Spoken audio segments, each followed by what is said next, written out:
Okay, any questions on that first one, guys? Just subbing in those two values.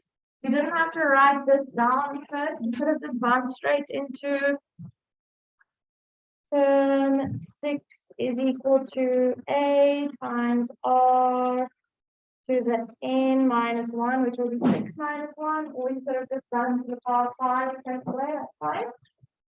You don't have to write this as a second step. Okay, for 6b, this was an interesting one, and I'm actually glad that it came up now, that we need to remember this plus minus situation, right? Let's just go through all the steps, then I'll chat about that now. Term 1 was 1, so A is 1, right? They gave us that. Then they told us that term 7 is 729. So we know that term 7 is the same as AR to the 6. Okay, and that is equal to 729. So you sub in your A value, which was 1, right? So 1 times R to the 6 is 729.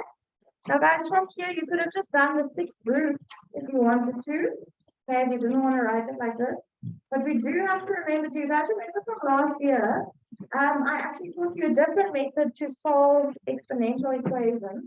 We mostly used it if we had a fraction as our exponent. But we could have done something like this. You could have raised both of these. Let me just do this. R to the 6. You could have raised that to the power of 1 over 6 to cancel out that 6. Right? And then you would have to do it on the other side as well. So you would have to raise 729 to the power of 1 over 6 as well. But because your original exponent has an even numerator, when you raise it to that power, you have to do a plus minus. I don't know if that rings a bell, right? If your exponent, we used to do it if it was like a 2 over 3, then okay, the numerator is even, so we have to do a plus minus. Okay, so we need to remember that. And guys, the reason for this is basically because this is to the power of 6, right? If you say 3 to the power of 6, that will give you 729. But also if you do negative 3 to the power of 6, that will also be equal to positive 725. Okay, so that, I don't know if you remembered that. So please just make a note if you didn't. If you checked your answers at the back of the book, you would have seen that they had 3 answers there, 1 for 3 and 1 for negative 3. But please guys, that will always happen when this exponent is even. Okay, so the 2, I think we're used to when you are taking a square root of these plus or minus square roots, right? We've done that lots of times. But it actually happens with to the 4, to the 6, to the 8, to the 10 as well. Okay, so please try and remember that. Just make a note there, highlight it, circle it or something. If they had just asked you to find the value of R and you forgot your plus minus, you would have lost 1 mark. But if it was a question like this where they then said, find the first, what was it, 6 terms, then obviously if you just had this one line, you would have lost a mark or maybe 2 for that answer. Yeah, if you're getting 2 ratio values, you need to write, they gave us the first term, right?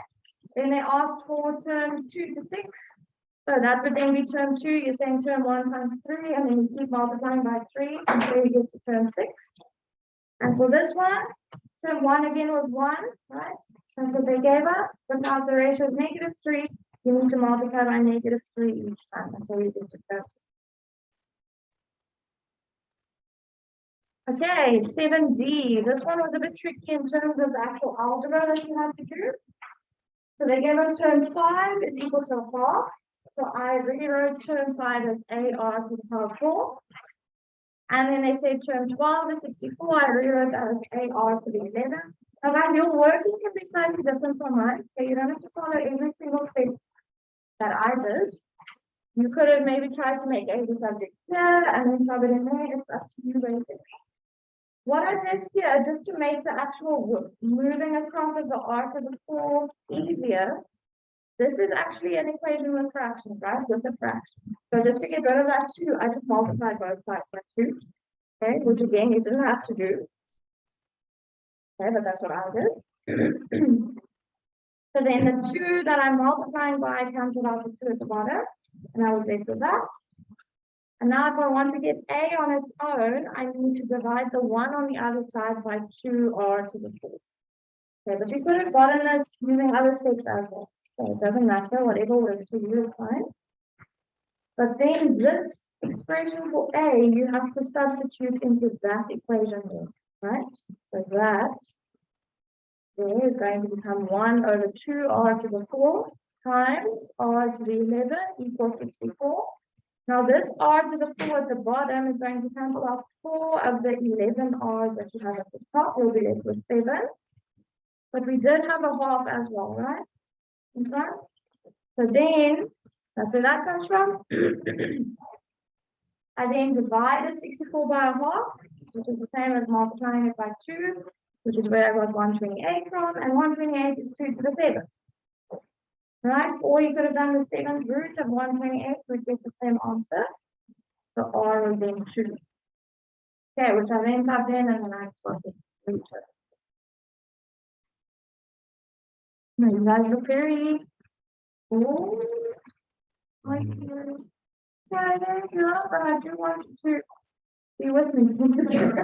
Okay, when we're marking, if you have questions, please ask. Or did you all get everything right? Okay. Okay, I'm moving on to the next one.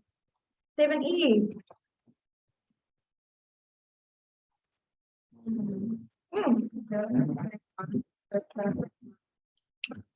Or this one. It's because if you are raising a positive 3 to the power of 6, it will give you 729, but if it's negative 3 to the power of 6, it will also give you positive 729. If it's an even number. In the numerator, that's what we used to do in the past, but also if it's just an even number in general, then you will have to do that. Okay.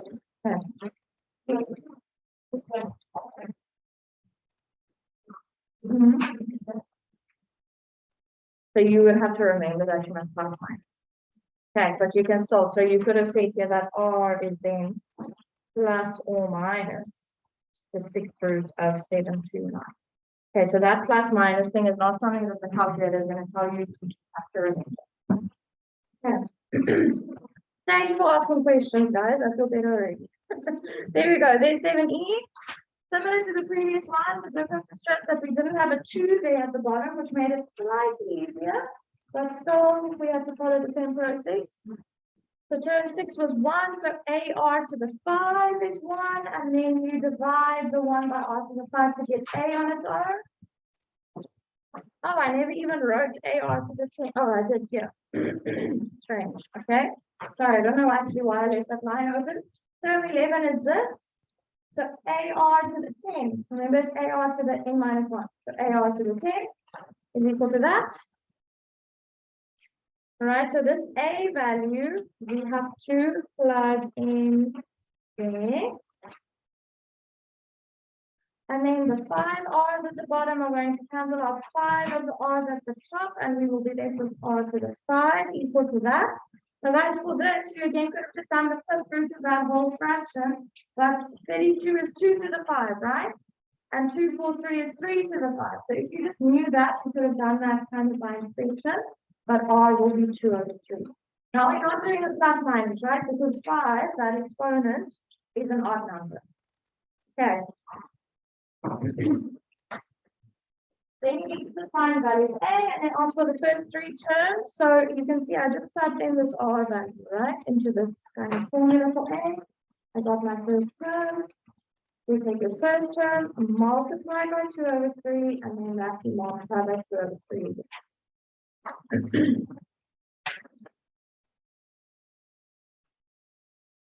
Any questions on this one?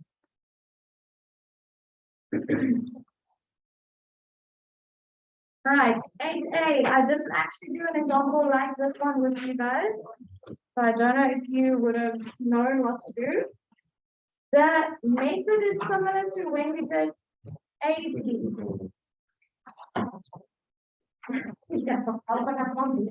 Yes, yeah. All right, so here they've given you the first 3 terms, and then this one we can assume is the last term, right? Because there's no semicolon and a dot dot dot after it. So this one is the last term. So we make this one equal to term n. Now we need to remember that since this is a, right, we would look at this, we would see, okay, I'm timesing by 5.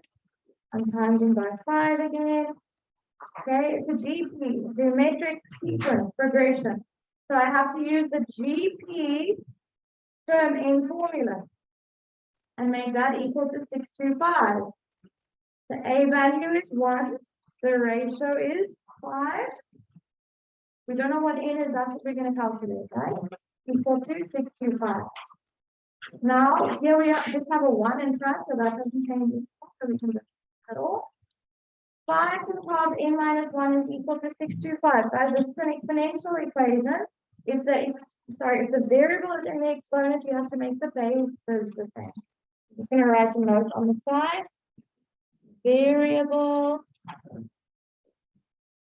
in exponent.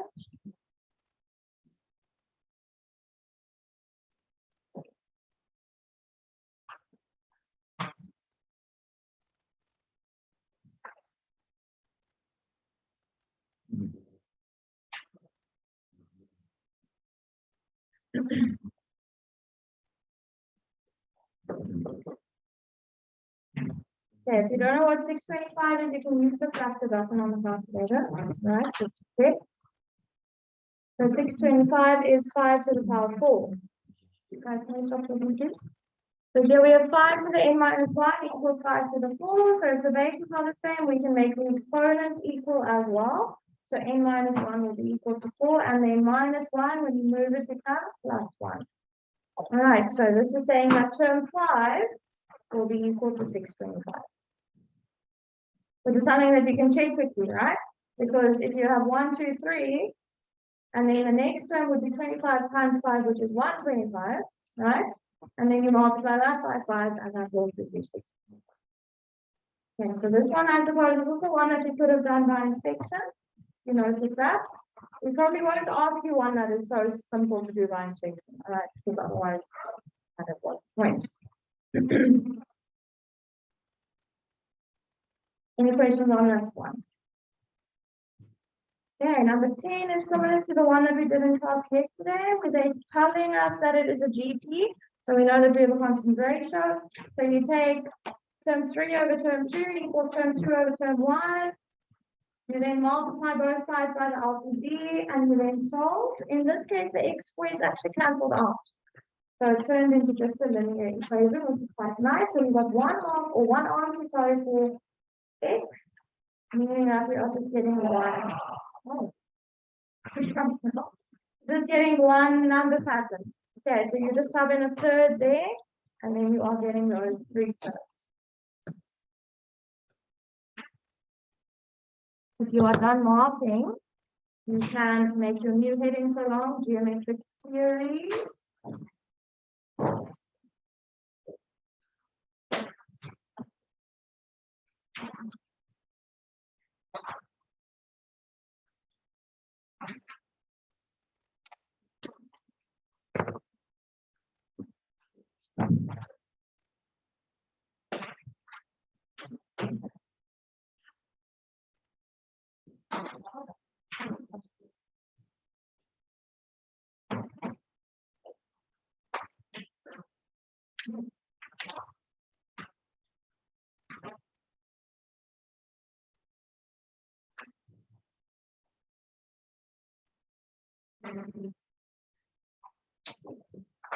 Okay, any questions on that question, guys? Number 10.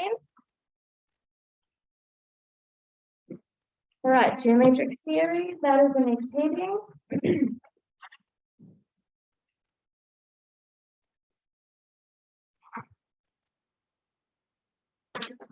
Okay, so now we remember that when we are calling something a series, it's still a geometric pattern, but now instead of just listing the terms, we're going to be adding them together. All right, so for series, we can find the sum.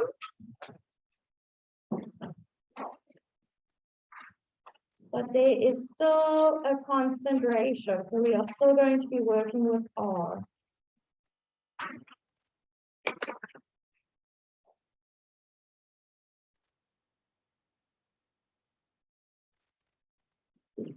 Okay, we need to, however, remember that if they are giving us the value of a term in the series, all right, so if we are working with a term, we still need to be working with the Tn formula.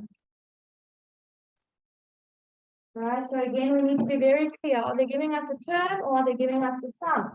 Are they asking us for the term or are they asking us for the sum? All right, we are going to have to be able to identify that and then use the correct formula. Now guys, for the formula, this is now obviously something that you have not done yet. There are two forms of the formula. All right, they're very similar. I am going to write both of them down. So the one form is just Sn, obviously, so the sum to n terms.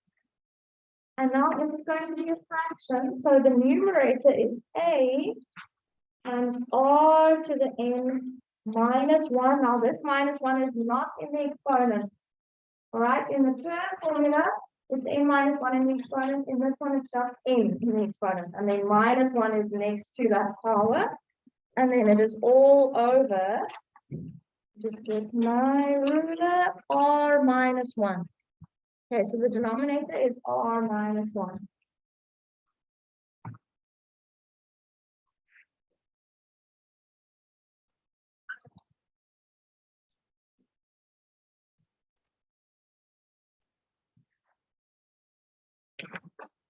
All of these variables still mean or represent the same thing. So Sn is still the sum to n terms. So again, guys, it is from term 1 to n. Right? Like we said, just like with the arithmetic series sum formula, you want to use this formula, it has to be for the sum from term 1 to however many. A is still term 1. Right? N is still the term number in the number of terms. So in this case, it would just be the number of terms, doesn't matter.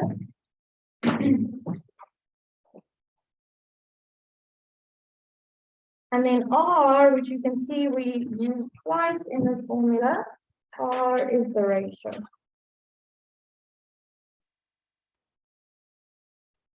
Yes. Yes, yeah, I'm gonna write that down now.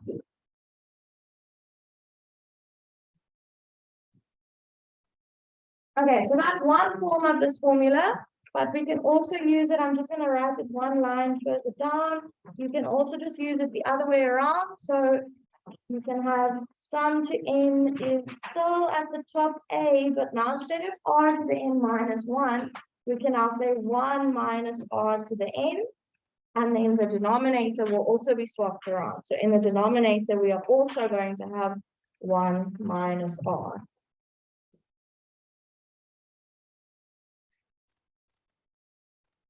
You can use either one of these formulas, it will give you the exact same answer. You just can't like swap or mix and match the numerators and the denominators, okay? So if you want to do r to the n minus 1, then the order in the denominator has to be the same, right? If you're doing r minus 1 at the top, you do r minus 1 at the bottom. Okay, if you do 1 minus r to the n at the top, you do 1 minus r at the bottom. Okay, but it's 100% up to you. You'll get the same marks, same answer.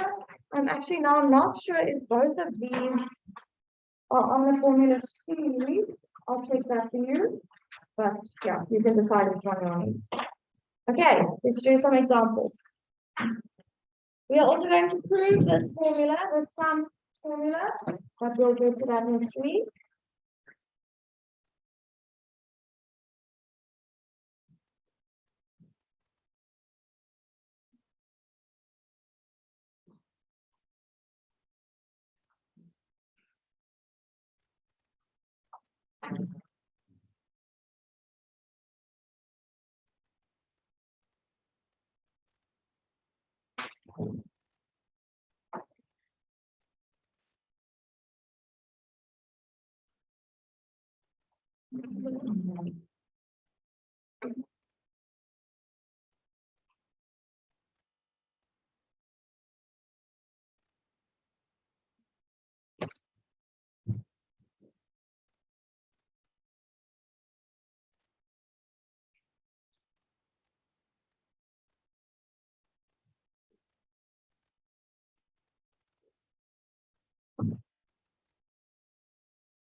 Okay, first, before we can find the sum, remember we now have two sum formulas, right? We have one for arithmetic, n over 2 bracket 2a plus n minus 1 d1, okay? But then we have, well, technically three formulas, I suppose. We have two formulas for the sum of the geometric series. So when they are giving us a series, we need to, I lost my red pen now, I'll do that. We need to first determine which type of series it is. Okay, now obviously because we're practicing this formula, it's going to be geometric, but we need to actually check. So if we have 4 and then 8 and then 16 and then 32, what's happening from one term to the next? I'm multiplying by 2, right?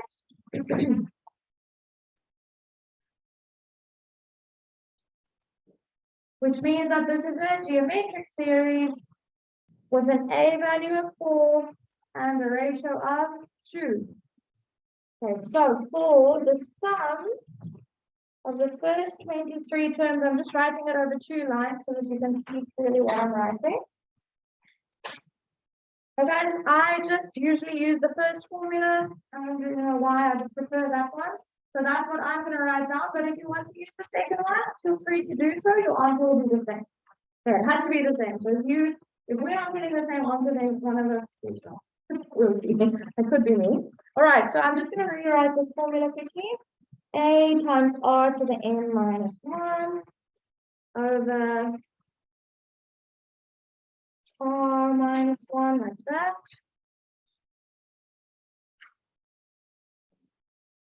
A is the first term, so it's 4. Bracket. The ratio is 2, so we're going to say 2 to the power of n, which is 23. Good. 23. Then we minus 1 from that whole power, guys. Please, that minus 1 is not the exponent. It's different from the term formula.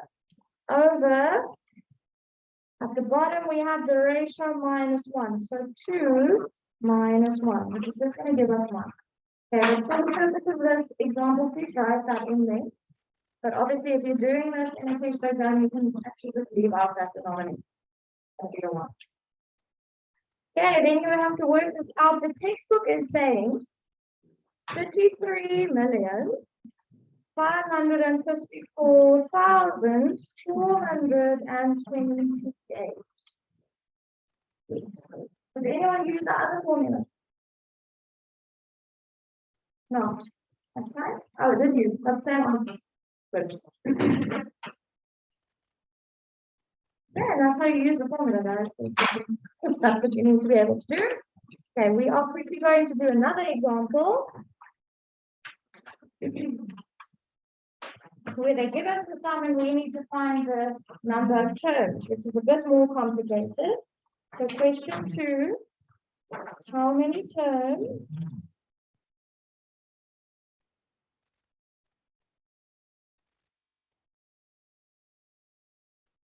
of the series? No, the first term is 888. There's a plus 454. Oh, why am I putting a 2 there? Sorry, that must be a 4.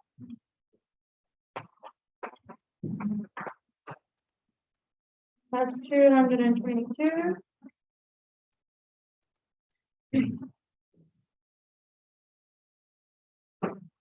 What are you asking about the noise outside? Yeah, figure it eight. I think they're arguing sports cars all around. Hmm. Okay,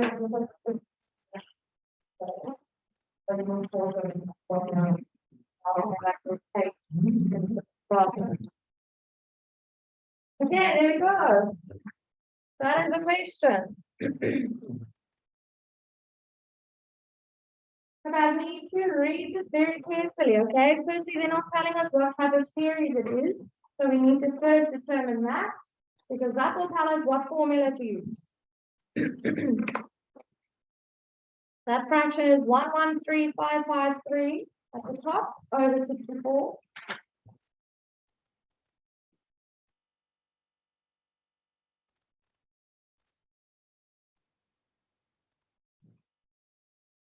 Okay. First term obviously is 888. What is happening from the first term to the second term and then second to third? Yeah, we're seeing that it's being divided by 2, right? The value is halving. So our ratio here is going to be a half. So we're timesing by a half there, and then we are timesing by a half again. Remember, if you can't see that, or if you just want to double check, just do that calculation. Do term 2 divided by term 1, term 3 divided by term 2. Okay, so this is a geometric series, and now we can start saying how many terms of the series will add up to this number. This number is the sum to n terms. They're asking how many terms will add up to give us that one, right? Is that language making sense? If numbers are adding up, then the sum is that value that they've given us. So we need to say that the sum to n terms is going to be this wonderful fraction that we're going to be working with. Since it's a geometric series, we need to work with our a bracket r to the n minus 1 over r minus 1 equals this. Okay, what is my a value? Friends? Yes? Do you have a question on this? Yeah, you just sub it in. All right, so the a value is 888. What, do you have to write this thing here? No? Okay, then it's r to the n. The ratios are half, right? So half, now guys, I'm just going to put an extra set of brackets there, just to show that that whole ratio must be raised to the power of n. Please do that as well. Sometimes actually, so that's the mark if you have a fraction to the power of an exponent and that whole fraction isn't in brackets. Okay, so please just stay safe and do that. Minus 1 over at the bottom, a half minus 1. Yeah, which will give you negative a half. Yes, you can just write negative a half straight away if you want. And that is equal to 113,553 over 64.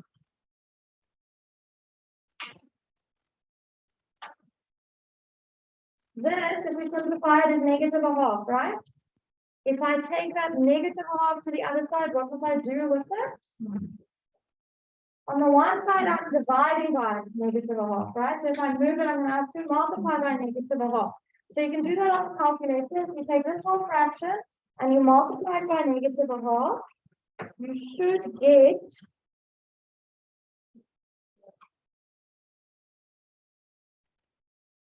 128. Yes, thank you. Okay, so we're going to have this then.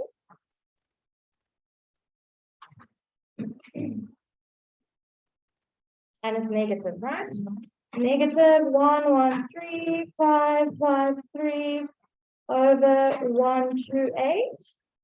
All right, that is what you get. I'll just write on the side. This comes from 113,553 over 64 and negative a half. Okay, that's how we get that value there. And guys, we basically were solving for n, right? So we're just trying to move everything to the other side. So now we need to divide by 888. Yes?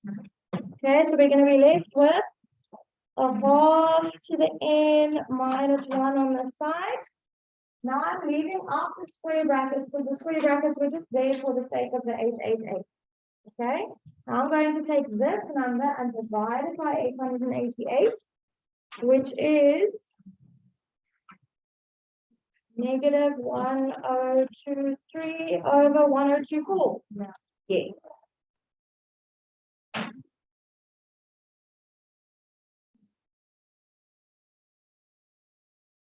Are we fine up until this point, guys? We're just moving things across, all right? Now we need to get rid of this minus 1, so we're going to add 1. So we're going to have, I'm just going to leave a line open, it's a bit squished there. So we're going to have a half to the n on the left-hand side. If I do this plus 1, I'm actually going to end up with 1 over 1024. Is that right? Now, what kind of equation is this again? An exponential equation, right? So I have a half to the power of n. I need to write this as a half to the power of something. I can't type this into my calculator and use the factor button. What do I have to do? Just type the 1024 into the calculator and use the factor button. Okay, I'll write that on the side. Type 1024 equals, and then you're going to do, actually just take away those. Then you're going to do shift and fract. And it will say, is it 2 to the 8? 2 to the 10. Oh, God, I get it. All right, and that will tell you that 1034 is the same as 2 to the power of 10. All right, so 1 over 2 to the power of 10 essentially.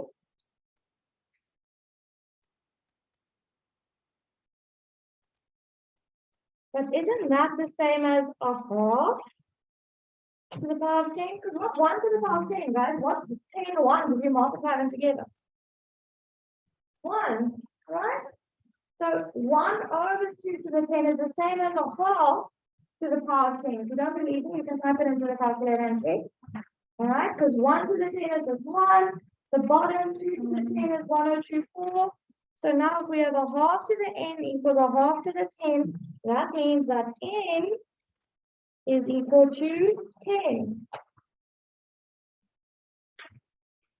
Oh, and what does that mean in terms of the actual question? What did they ask us? How many terms will add up to this? So what is my answer? 10 terms. So I'm just going to add the word terms there at the end. You don't have to, but that just kind of puts it in context a bit. We are saying that 10 terms in that number pattern, if I add them together, will give me that sum. Okay. Any questions, guys? I'm going to give you a couple of these to try on your own. So it is exercise 1.6 on page 19.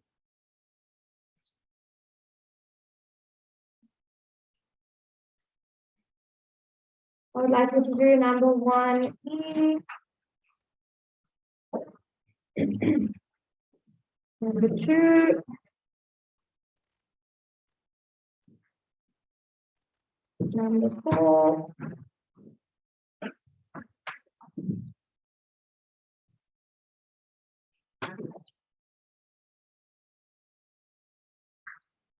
And then 6B. That's 4 questions. There are 4 different questions, all right? So you need to read carefully. That's for number 2 and 4, for example. They're giving you various bits of information and asking you questions. So I'm just going to read through number 2 quickly. Listen up. The first term of a geometric sequence is 1. The first term is 1. They're telling us what A is. Okay? And the fourth term is 54. Now, guys, if they've given you a term, you need to use this formula. That is very important. So if they say term 4 is 54, you're going to have to say AR to the 3 is equal to 54. Okay, just like we did in the homework. Then they are asking you to find the sum of the first 10 terms of the series. Okay, so they've given you information about terms, but they're asking you to find the sum. So you need to figure out what to do there. All right. We did questions like that when we were working with arithmetic theory. Okay, so if you can't remember, if you can't figure it out, you're going to go look back at that homework that we did there. Okay, keep going, please. I'm going to translate for 20 minutes. Yeah, let me just stop recording that.